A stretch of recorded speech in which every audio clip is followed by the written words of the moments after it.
আসসালামু আলাইকুম শিক্ষার্থীরা, আশা করি তোমরা সবাই ভালো আছো। আমিও ভালো আছি। আমি ফাতেমাতুজ জোহরা, সহকারী শিক্ষক, জিঞ্জিরা পীর মোহাম্মদ পাইলট উচ্চ বালিকা বিদ্যালয়।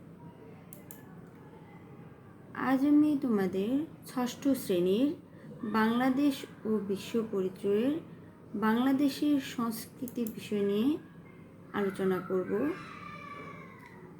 আজকে পাঠের শিরোনাম বাংলাদেশের সংস্কৃতি। এই অধ্যায় থেকে আমরা জানতে পারব সংস্কৃতি কী, বাংলাদেশের সংস্কৃতির উপাদান ও বাংলাদেশের সংস্কৃতির বৈশিষ্ট্য। প্রথমেই আমরা জানব সংস্কৃতি কী।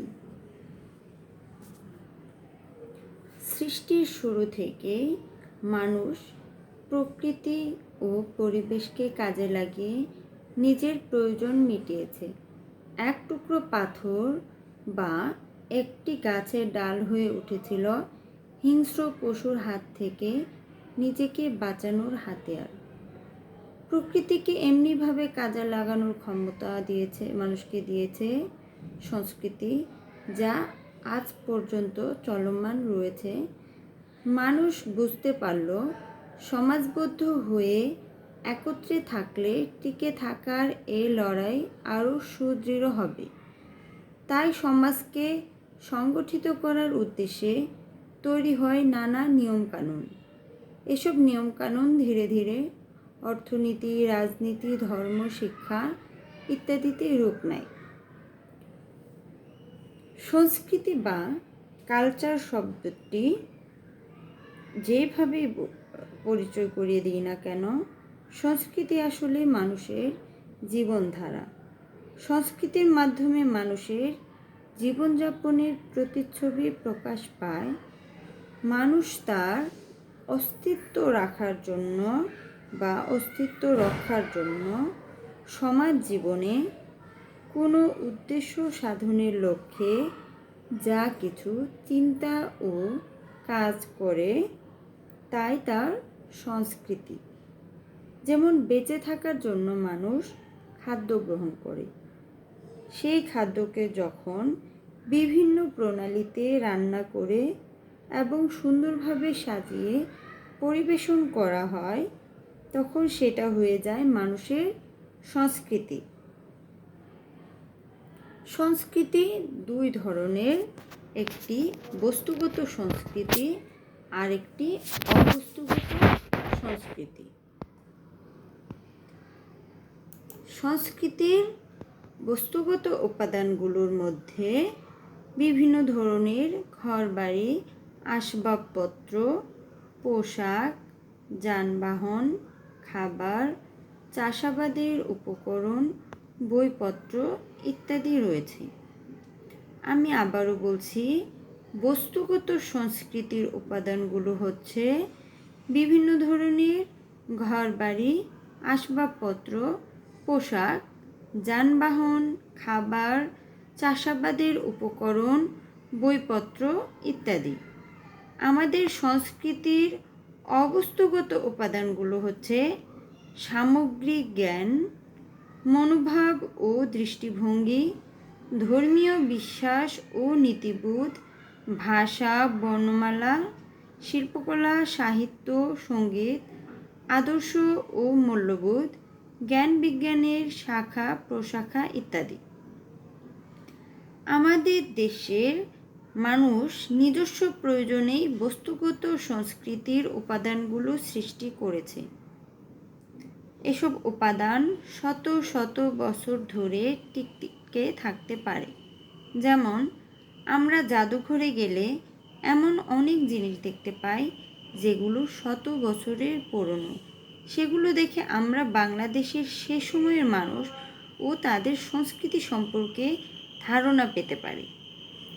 বাংলাদেশের সংস্কৃতির বস্তুগত ও অবস্তুগত উপাদান কোনোভাবেই পরস্পর থেকে বিচ্ছিন্ন নয়, কেননা সংস্কৃতির বস্তুগত উপাদানসমূহের মধ্য দিয়ে সংস্কৃতির অবস্তুগত উপাদানসমূহের পরিচয় পাওয়া যায়।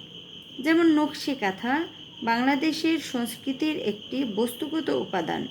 এর মধ্যে যখন ফুল, পাতা, হাতি, ঘোড়া বা অন্য কোনো দৃশ্য সেলাই করা হয়, তা হয়ে ওঠে এদেশের নারী মনের চিন্তার বহিঃপ্রকাশ। বাংলাদেশের সংস্কৃতির উপাদানগুলোর একটির পরিবর্তনে অন্যটিরও পরিবর্তন হয়।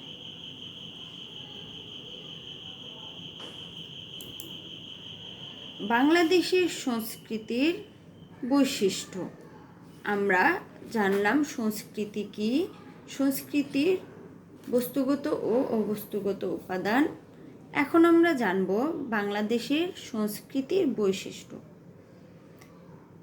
আমাদের ভূমি যেমন উর্বর, তেমনি সংস্কৃতিও বেশ সমৃদ্ধ।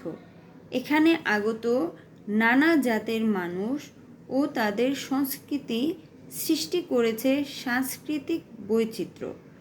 প্রাচীনকাল থেকে এদেশের উর্বর ভূমি মানুষকে কৃষিজীবী হতে উৎসাহিত করেছে।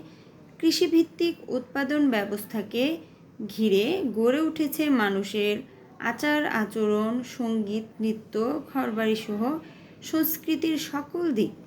রাখালিয়া, জারি সারি, মুর্শিদি সকল গানেই থাকত কৃষির কথা। চিরায়ত বাঙালি সংস্কৃতির একটি বিশেষ বৈশিষ্ট্য হচ্ছে এখানে প্রকৃতি যেমন সমৃদ্ধ, তেমনি তার রয়েছে ভাঙা গড়ার খামখেয়ালিপনা। একে কোনোভাবেই এড়িয়ে চলা সম্ভব ছিল না, এখনও সম্ভব নয়।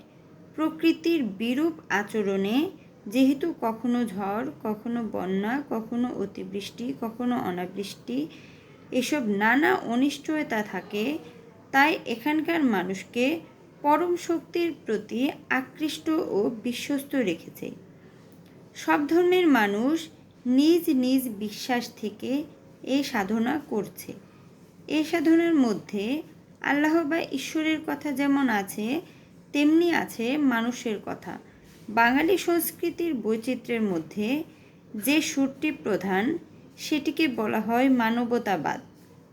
বাঙালি সংস্কৃতির মধ্যে প্রধান সুরটিকে বলা হয় মানবতাবাদ, অর্থাৎ মানুষের জন্য ভালোবাসা, মানুষে মানুষের সম্প্রীতি।